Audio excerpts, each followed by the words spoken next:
Frank Gore, virtually non-existent in the game. T.Y. Hilton, 83 yards before he left with that knee injury. We're hearing now that it's a day-to-day situation. Whether or not he plays or not a week from tonight, we'll see, although it was not a broken knee, so that's the good news. Bills quarterback Tyrod Taylor, really good in his first start, 195 yards, 51 yards on a TD strike.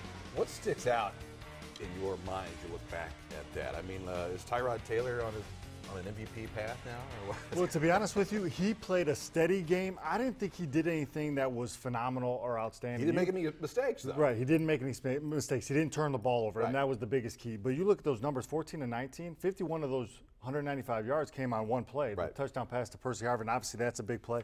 And then I think he rushed for 41 yards, which is modest, thinking what he could have done maybe. But 31 of those yards came on one play. So you take those two big plays away, and he really has an average day, but he did not turn the ball over. He's kind of – everybody – I've heard the comparisons to this team to the Seattle Seahawks team, and I'm going to tell you why I think that's kind of correct, because you got a running game. You got LaShawn McCoy. You got Carlos Williams, who looked outstanding yesterday, the rookie out of Florida State, looked really good. You got a defense. You got a defense that can just go out there and win games on their own. You have to be a Russell Wilson type. You have to go out there and manage the game, not to turn the ball over, but you also have to do, when you are going to run and do that kind of stuff with the read option and things like that, have that sixth sense not to take that big hit and get injured. And that's what Russell Wilson has. And I think we didn't really have to see if Tyrod Taylor had that. I saw a couple times he got down before a big hit came yesterday, which was impressive. So he's going to avoid those injuries, but is he going to do it long term and take those Bills from a 9-7, just missing the playoff team, to a playoff team and potentially further?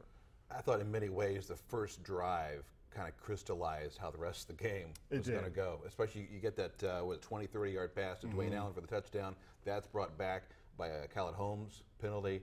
And this is the first drive of 2015, and it looked like that. Yeah, it started out really well. I mean, we were moving the football. We looked good. I liked how we won. Frank Gore, 8-yard carry. First play you're thinking, game. okay, here we go, boys. Yeah, one of their safety gets knocked out of the game, so they're playing with a backup safety. They got a second-round rookie pick at one of the corners. You're like, I'm feeling pretty good about what our offense could do today. And then that drive gets stalled because of that holding penalty. And the very next play, we get a false start penalty, so we're sitting at 1st and 25.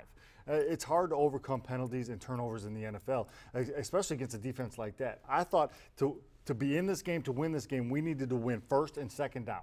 Because if you win first and second down, you're looking at 3rd and 3, 4, or less. 3rd and manageable. 3rd and manageable. And then they can't get into all their exotic defenses where they were moving around. I'm sure you guys that watched the game saw them moving around, coming from all different angles. We didn't win first and second down. And the first series of the game, it was in large part due to the penalties. And when you nullify that big play, and then it was punt, and then they punted, and then we punted, and then they punted, and then that's when they threw the 51-yard touchdown pass. And then after that, they kick off to us. We have a special teams error with Dante Moncrief. He slips and gets tackled inside the 5-yard line on a questionable whether I should bring it out. Right.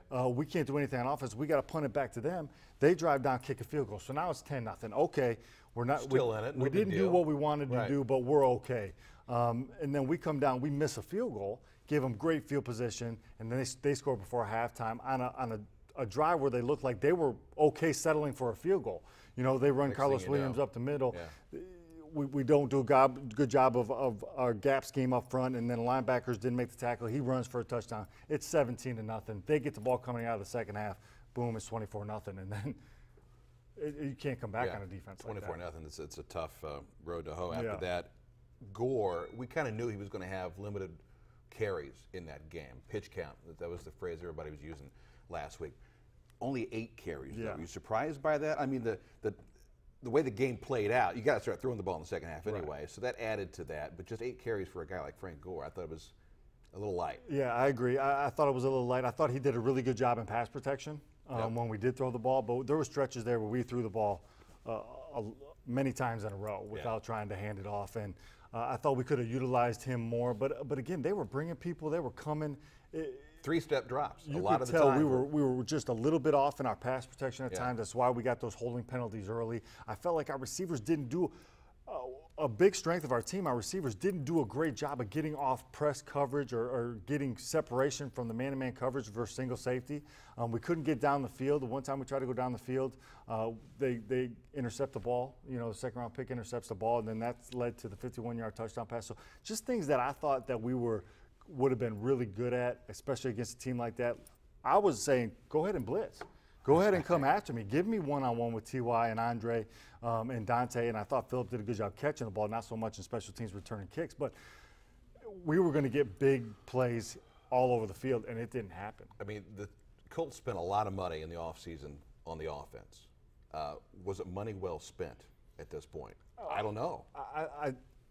Maybe in the long – I know that's a tough question. In the long run, it's money well spent because I do think these guys will help us win a lot of ball games. You guys got to remember, it's the first week of the season. This was a tough test, okay? Wait, you got to realize, too, this is Overreaction Monday. Oh, of course, right?